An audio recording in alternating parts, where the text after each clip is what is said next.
Hello বন্ধুরা, আজকের এই ভিডিওটির মাধ্যমে দেখিয়ে দিব কিভাবে আপনি আপনার ফোনে প্লে স্টোর অ্যাকাউন্ট খুলবেন। তো আপনারা দেখতে পাচ্ছেন, আপনি যদি নতুন একটা ফোন কিনেন তাহলে আপনি যখন প্লে স্টোরে আসবেন তখন আপনার ফোনে যদি জিমেইল অ্যাকাউন্ট খোলা না থাকে তাহলে এমন দেখাবে। তো আপনাকে আপনার মোবাইল থেকে কোনো প্রকার অ্যাপস ডাউনলোড করার ক্ষেত্রে অবশ্যই আপনাকে প্লে স্টোর অ্যাকাউন্ট বা গুগল প্লে স্টোর এর অ্যাকাউন্ট খুলতে হবে। আপনি কিভাবে খুব সহজে প্লে স্টোর অ্যাকাউন্ট খুলবেন সেই প্রসেসটি দেখিয়ে দিব এই ভিডিওর মাধ্যমে। আপনি যদি আমার চ্যানেলে নতুন হয়ে থাকেন তাহলে চ্যানেলটি সাবস্ক্রাইব করে পাশে থাকা বেল আইকনটি বাজিয়ে দিন পরবর্তী সকল ভিডিও নোটিফিকেশন পাওয়ার জন্য। চলুন ভিডিওটি শুরু করা যাক। প্রথমে আপনি আপনার ফোনের প্লে স্টোরে চলে যাবেন। প্লে স্টোরে আসার পর এখানে একটি সাইন ইন নামে অপশন আছে, এই অপশনে ক্লিক করে দিবেন। এখানে ক্লিক করার পর যদি আপনার কাছে আপনার ফোনের প্যাটার্ন বা পাসওয়ার্ড চায় তাহলে দিয়ে দিবেন, না চাইলে লাগবে না। এখন এখান থেকে একটি জিমেইল অ্যাকাউন্ট তৈরি করতে হবে যেটা এই প্লে স্টোরের সাথে যুক্ত হয়ে যাবে। এখন এখানে ক্রিয়েট অ্যাকাউন্টে ক্লিক করে দিতে হবে। তারপর এখানে তিনটা অপশন দেওয়া আছে। আমি যেহেতু এখানে নিজের জন্য খুলব তাই ফর মাই পার্সোনাল ইউজ এই অপশনে ক্লিক করে দিব।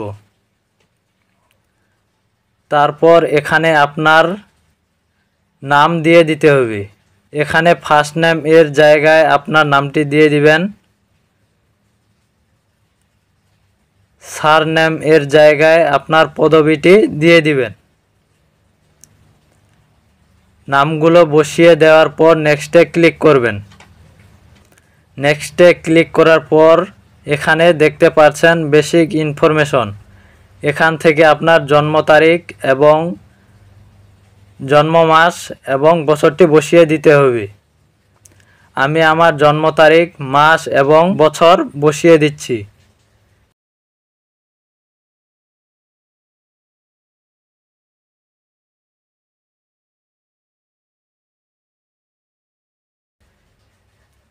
তারপর তার নিচে এখানে জেন্ডার দেওয়া আছে, এখানে ক্লিক করবেন। এখানে আপনি যদি ছেলে হয়ে থাকেন তাহলে মেল এ ক্লিক করবেন, আর যদি মেয়ে হয়ে থাকেন তাহলে ফিমেলে ক্লিক করবেন।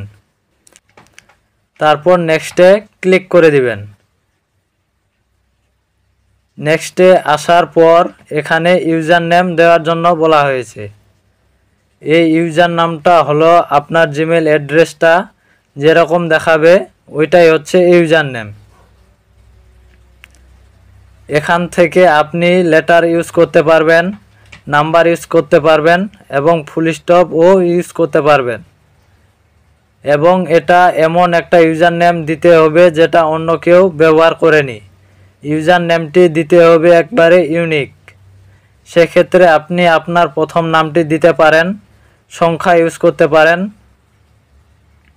আপনার ইউজার নেম এর সাথে যদি আলাদা জনের ইউজার নেম মিলে যায় তাহলে নিবে না, সেক্ষেত্রে আপনাকে আর কয়টা সংখ্যা বাড়ায় দিলে হয়ে যাবে। তারপর নেক্সটে ক্লিক করে দিবেন। এই যে দেখুন ইউজার নেমটি নিয়ে নিয়েছে। তারপর এখানে রয়েছে পাসওয়ার্ডের অপশন, পাসওয়ার্ড দিতে হবে। এখানে দেওয়া আছে ক্রিয়েট এ স্ট্রং পাসওয়ার্ড, এখানে একটি স্ট্রং পাসওয়ার্ড দিতে হবে এবং এখানে মিক্সচার করে পাসওয়ার্ড দিতে হবে। লেটার, নাম্বার, সিম্বল সবগুলো মিক্স করে দিতে হবে। আমি আমার পাসওয়ার্ডটি বসিয়ে দিচ্ছি। তারপর নেক্সটে ক্লিক করে দিবেন। তারপর এখানে আপনাকে একটি ফোন নাম্বার অ্যাড করার জন্য বলা হয়েছে। আপনি চাইলে নাম্বার নাও দিতে পারেন, দিতে না চাইলে স্কিপে ক্লিক করবেন। এখানে আমি অবশ্যই বলবো এখানে আপনি অ্যাড করবেন, কারণ আপনার যদি পাসওয়ার্ড মনে না থাকে তাহলে এই নাম্বারের মাধ্যমে বের করতে পারবেন। ফোন নাম্বার দেওয়ার পরে নেক্সটে ক্লিক করবেন। নেক্সটে ক্লিক করার পর আপনার জিমেইল অ্যাড্রেসটি এখানে দেখাবে।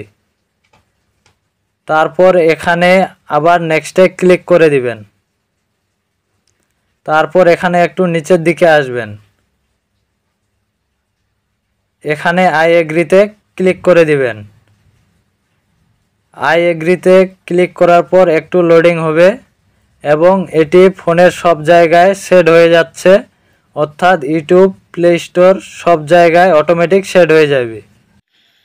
তারপর এখানে অ্যাকসেপ্টে ক্লিক করে দিবেন। এখন এটি আপনি সব জায়গায় ইউজ করতে পারবেন। এখন আপনি প্লে স্টোর থেকে যে কোনো অ্যাপ ইনস্টল করতে পারবেন।